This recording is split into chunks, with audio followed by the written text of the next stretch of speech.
আসল নয়, বিশ্বকাপে খেলেছিল নকল মেসি। বিশ্বকাপ জিততে নকল মেসির সাহায্য নিয়েছিল আর্জেন্টিনা। মাঠে গোল করা থেকে শুরু করে উদযাপন সবটাই করেছে নকল মেসি। এবার এমনই অভিযোগ আনলেন উরুগুয়ের এক এলিয়েন গবেষক।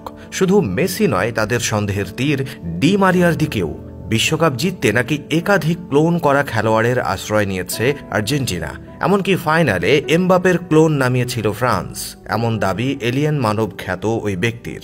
শুধু দাবি করে থেমে নেই, দাবির পক্ষে দিয়েছেন যুক্তি আর প্রমাণ। তবে কি সত্যি এমনটা ঘটেছিল কাতার বিশ্বকাপে? তবে কি সত্যি মেসি আর ডি মারিয়ার নকল এলিয়েনই আর্জেন্টিনাকে জিতিয়েছে বিশ্বকাপ? নিজের দাবির পক্ষে কতটা যুক্তি আর প্রমাণ দেখাতে পেরেছেন এই গবেষক? কি বলছে মিডিয়া, নাকি সবই গুজব? থাকছে বিস্তারিত আজকের ভিডিওতে। মূলত সর্বশেষ 2022 বিশ্বকাপটা স্বপ্নের মতোই ছিল লিওনেল মেসি আর তার শত কোটি ভক্ত অনুরাগীদের জন্য। 34 বছরের অপেক্ষা সরিয়ে আর্জেন্টিনাকে বিশ্বকাপ জিতিয়েছেন তিনি। শুধু আর্জেন্টিনায় নয়, মেসির হাতে বিশ্বকাপ দেখার জন্য অপেক্ষায় ছিল পুরো ফুটবল বিশ্ব। এক পর্যায়ে যা কিছু জেতা সম্ভব তা অনেক আগেই জিতে ফেলেছিলেন লিওনেল মেসি। শুধু অপেক্ষা ছিল বিশ্বকাপের। এই এক বিশ্বকাপ জয়কে কেন্দ্র করে কত হতাশার মধ্যেই না পড়তে হয়েছে মেসিকে। তবে এই বিশ্বকাপের মাঠে পানি ঢেলে দিলেন এক উরুগুয়ের বিজ্ঞানী। এলিয়েন নিয়ে গবেষণা করা এবং স্বশিক্ষিত পেঁচো গঞ্জালেজ দাবি করেছেন মেসি নয়, বিশ্বকাপ খেলেছেন মেসির নকল এলিয়েন। শুধু মেসি নয়, বিশ্বকাপ জিততে ডি মারিয়ার নকলও ব্যবহার করেছে আর্জেন্টিনা। তবে সে দাবি করে চুপ থাকেননি, তার বিপক্ষে দিয়েছেন যুক্তি প্রমাণ। তার দাবি 2022 বিশ্বকাপ আর্জেন্টিনাকে জিততে হতো, আর সেটাই পূরণ করতে দলে একাধিক নকল খেলোয়াড় ব্যবহার করছে আর্জেন্টিনা। বিশ্বকাপ ফাইনালে গোল করা দুই ফুটবলার মেসি ও ডি মারিয়াও নাকি ছিল নকল।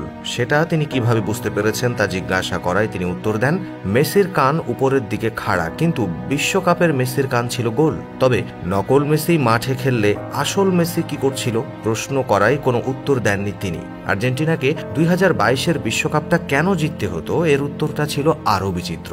তার ভাষ্যমতে 2024 সালে আর্জেন্টিনায় পুরো বিশ্ব আশ্রয় নেবে এবং কোটি কোটি মানুষ সেখানে থাকতে আসবে।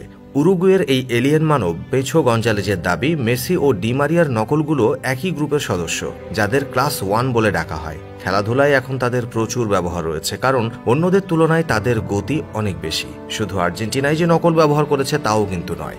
মাঠে হ্যাট্রিক করা ও টুর্নামেন্টের সর্বোচ্চ গোল স্কোরার কিলিয়ান এমবাপেরও নাকি নকল রেপ্লিকা খেলেছে বিশ্বকাপে। তার দাবি, কাতার ছিল নকল খেলোয়াড়ে ভর্তি। সবাই তাদের দেখলেও বুঝতে পারেনি কেউ। তবে অনেক বিশ্লেষণের পর পেঁচো গঞ্জালেজের চোখ ফাঁকি দিতে পারেননি তারা। শুধু আর্জেন্টিনা বা ফ্রান্সই নয়, প্রথম আফ্রিকান দল হিসেবে বিশ্বকাপের সেমিফাইনালে ওঠা মরক্কো দলের ব্যাপারেও একই মত পেঁচো গঞ্জালেজের। তবে পেঁচো গঞ্জালেজের এই কথায় গুরুত্ব দিতে দেখা যায়নি তেমন কাউকেই, কেননা এমন উদ্ভট কথাবার্তা তিনি প্রায়ই বলেন। এমনকি নিজেকেও তিনি অর্ধেক মানুষ আর অর্ধেক এলিয়েন বলে দাবি করেন। সব মিলিয়ে বিশ্বকাপে খেলেছেন নকল মেসি। তার করা এমন দাবিটাকে অনেকেই গুজব আর পাগলের প্রলাপ বলে উড়িয়ে দিচ্ছেন।